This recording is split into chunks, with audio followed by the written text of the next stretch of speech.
nosotros somos el último equipo. Nos tocó el tema de aula, programas y medios educativos. El equipo está conformado por Gloria y por mí, Anaeli.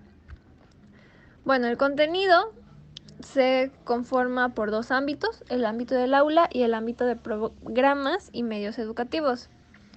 Lo que es el ámbito de aula se conforma por clima del aula, que es la motivación, relaciones profesor-alumno y alumno-alumno, organización, control, competitividad, etc. Y en lo que es el ámbito de programas y medios educativos, viene lo que es la motivación e interés por la escuela, adaptación escolar o académica, hábitos y técnicas de estudio, rendimiento académico, detección de necesidades, objetivos, contenidos, actividades, metodología, recursos y evaluación. Como primer tema tenemos el aula.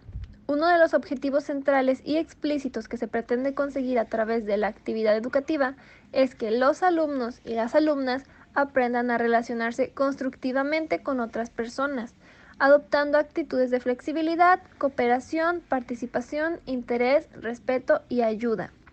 Entonces, como lo hemos hablado en temas anteriores, lo que la escuela está haciendo, aparte de formarnos pues a manera de conocimientos, también se busca el incluir o el introducir a los niños desde una muy temprana edad a una sociedad, el aprender a vivir en sociedad, el respetar a los demás y hacer que me respeten también.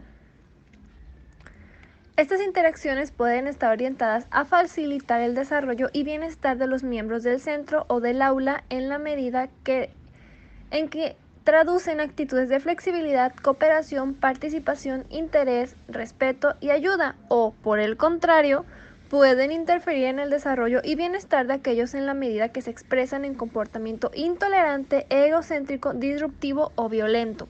En este caso podemos poner un ejemplo de un niño que a lo mejor sufre bullying. Su actitud hacia ir a la escuela nunca va a ser buena.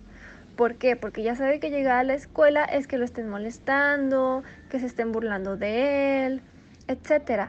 A diferencia de que si evitamos o procuramos que el ambiente del aula siempre sea lo más positivo y lo más tranquilo posible, no vamos a encontrarnos con estos obstáculos. Bueno, el clima del aula es un factor fundamental en el proceso de aprendizaje. El mismo se caracteriza por responder a necesidades emocionales de los alumnos como respeto a sí mismo y hacia los demás, crecimiento personal, identidad y autoestima, convivencia satisfactoria, asertividad del docente, entre otros. Los problemas de convivencia y comportamiento de los alumnos, que son indisciplina, agresión, acoso, retraimiento, etc., no surgen de golpe, sino como fruto de la interacción de distintos factores, por lo que es suficiente identificar que los problemas existen para saber cómo intervenir. Es necesario identificar qué factores están interviniendo, identificación que depende de saber en qué aspectos de la situación en que aparece el problema hay que fijarse. Por ejemplo, para que un niño llegue a ser acosado, debieron haber ocurrido muchas situaciones anteriores que fueron desencadenando este acoso. Por ejemplo, quizá empezó como una burla de un día, de un momento, de algo muy pequeño. Si no se le llama la atención desde el momento o desde el inicio, para los niños es muy fácil seguir haciendo este tipo de burlas. Es muy importante intervenir desde el principio. Factores personales que condicionan y configuran la interacción social. Bueno, aquí tenemos un esquema. Aquí nos dice, por ejemplo, que hay una situación externa, una situación interna, que son percibidas en el marco de experiencias y conocimientos previos. Esto activa metas que interactúan con emociones y que interactúan con expectativas. Estos activan también una conducta y autorregulación que influyen en sus habilidades emocionales y en sus habilidades sociales. Recordemos también que el cómo es percibida la experiencia modifica también el resultado de cómo vamos a ver pues ahí sí que la experiencia en conjunto, después de el cómo lo percibimos, después de las metas que nos pongamos y la conducta de autorregulación que presentemos, va a depender el resultado que vamos a obtener. Dice aquí, como puede verse, toda interacción se produce en una situación que es percibida e interpretada por los participantes en función de sus expectativas, valores y conocimientos previos. La percepción de la situación activa emociones, metas y expectativas que, a su vez, activan la conducta. Si bien esta depende también de las habilidades para manejar las propias emociones y la interacción social. Bueno, pues de las variables que intervienen en este proceso, hay algunas que ocupan un papel central. Son 3. La primera sería la percepción de la situación y los factores cognitivos. Estas condicionan esquemas, creencias, juicio moral, atribuciones, expectativas y capacidad para tener en cuenta el punto de vista de los demás. La segunda sería las motivaciones y metas que como consecuencia de las mismas se busca conseguir en la situación de interacción. Y la última sería el proceso de autorregulación y a las habilidades sociales y de manejo emocional que condicionan el modo en que la interacción se lleva a cabo. Si podemos observar, son las que estábamos hablando anteriormente en el esquema.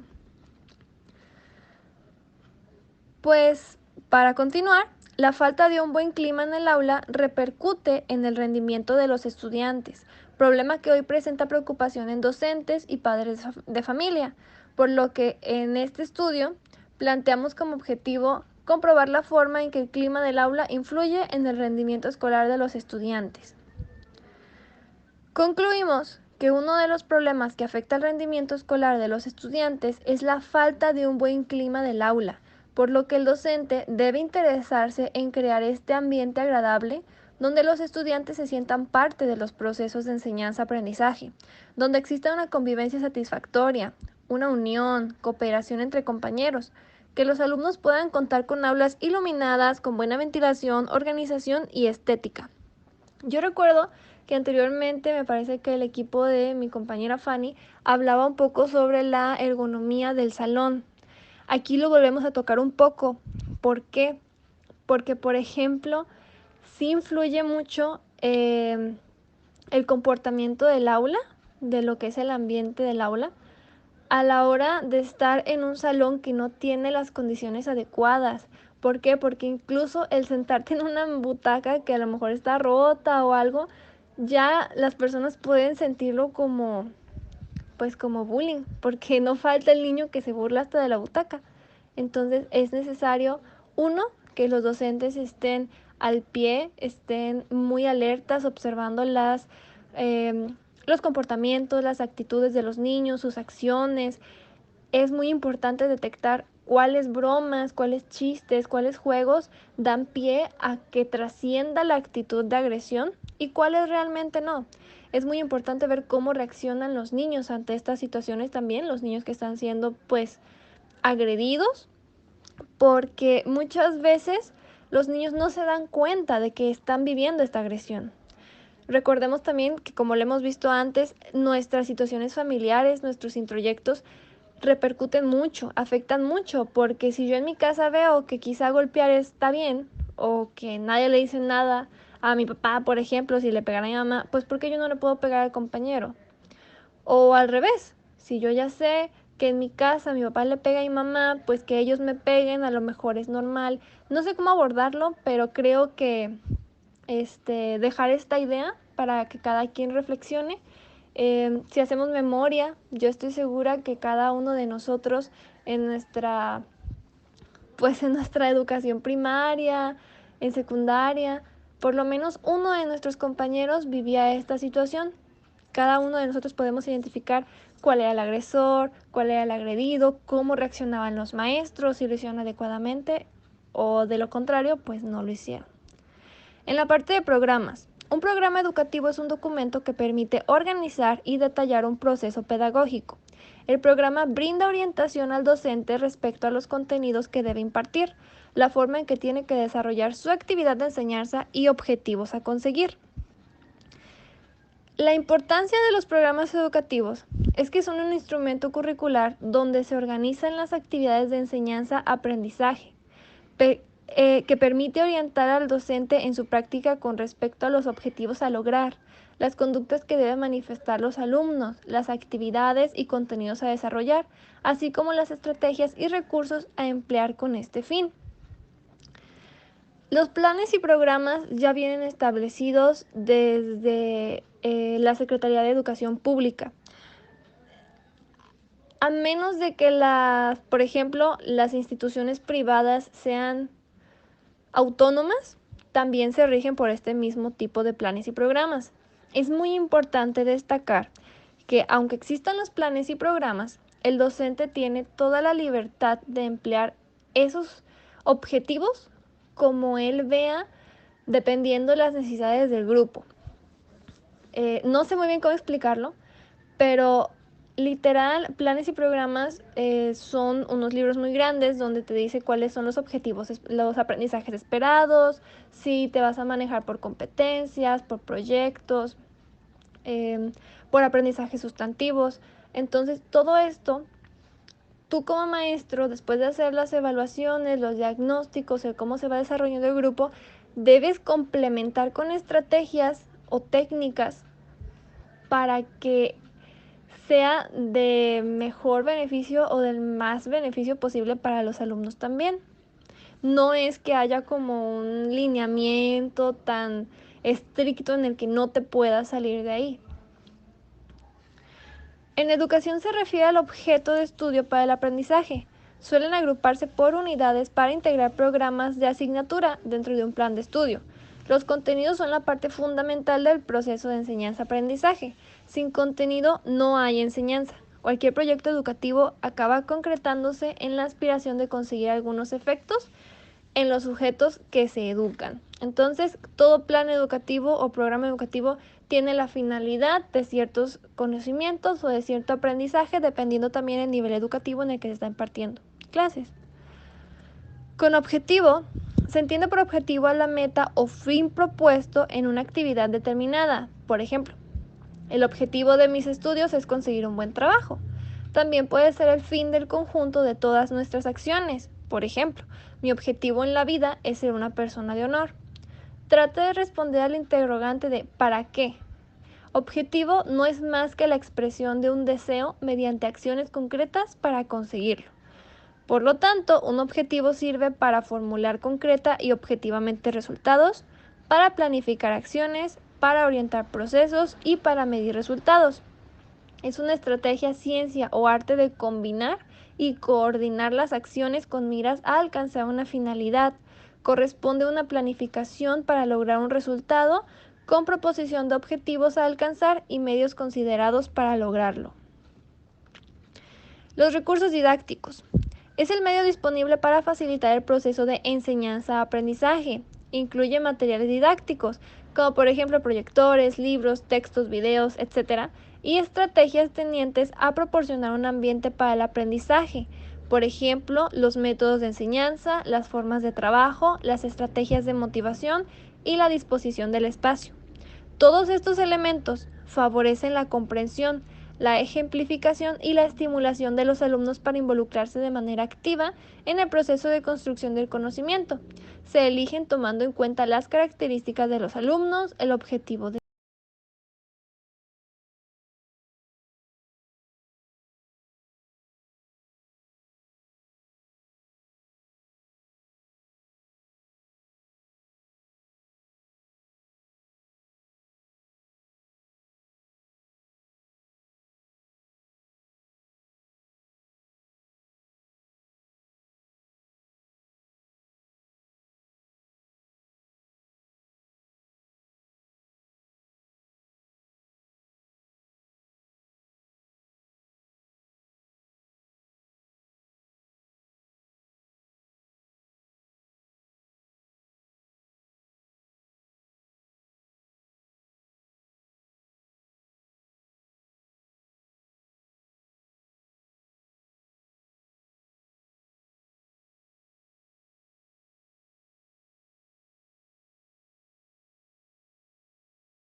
Vamos a ver los medios educativos.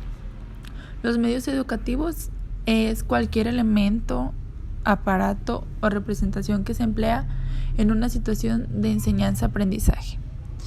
Es cualquier recurso, ayuda que utilizamos para el desarrollo de algún trabajo, tarea, proyecto para la realización de estos trabajos educativos.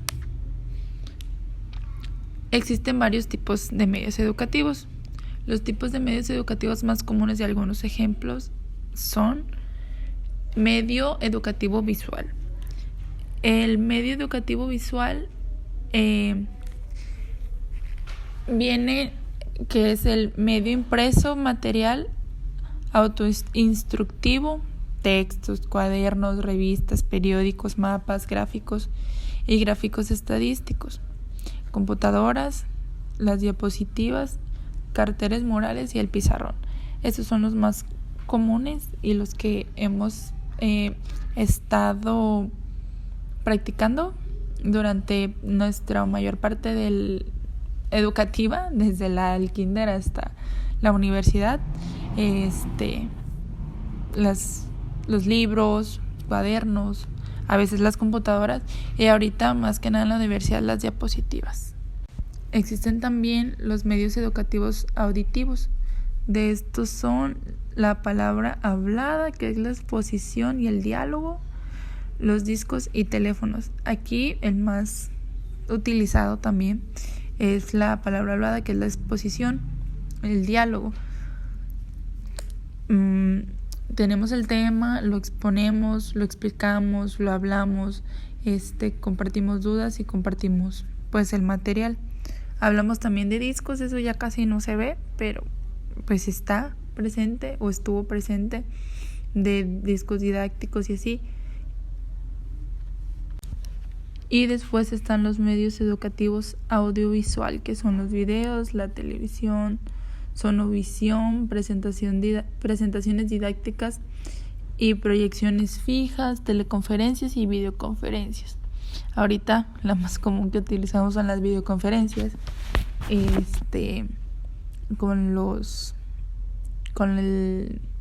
las clases en línea, vaya. Y después los medios educativos, vamos a englobar ahora un poquito más sobre los medios educativos visuales. Los medios impresos. Los medios impresos son un gran apoyo para la tarea del formador, pues históricamente se han utilizado para transmitir contenidos de todo tipo. Entre los documentos impresos didácticos están, entre otros, los folletos, las cartulinas, los manuales técnicos, los libros, las guías técnicas y de aprendizaje. Sus características técnicas son: los medios impresos pueden incluir textos, gráficos, fotos, diagramas y demás posibilidades que ofrecen las artes gráficas y el diseño gráfico. Y sus características pedagógicas son: facilitar el ritmo individual de aprendizaje, facilitan los procesos de análisis y de síntesis, permiten la consulta permanente, visión completa de los temas tratados y permite adaptarse a las modalidades desescolarizadas y presencial. ¿Qué queremos decir con esto? Que estemos o no en el aula, podemos contar con este material impreso y es el más común. Y yo siento que es con el que también aprendemos un poco mejor. Después viene el medio educativo auditivo. Entre los medios auditivos tenemos la palabra hablada, radio, cintas, discos, teléfonos. La radio nos permite a través de las ondas hertzianas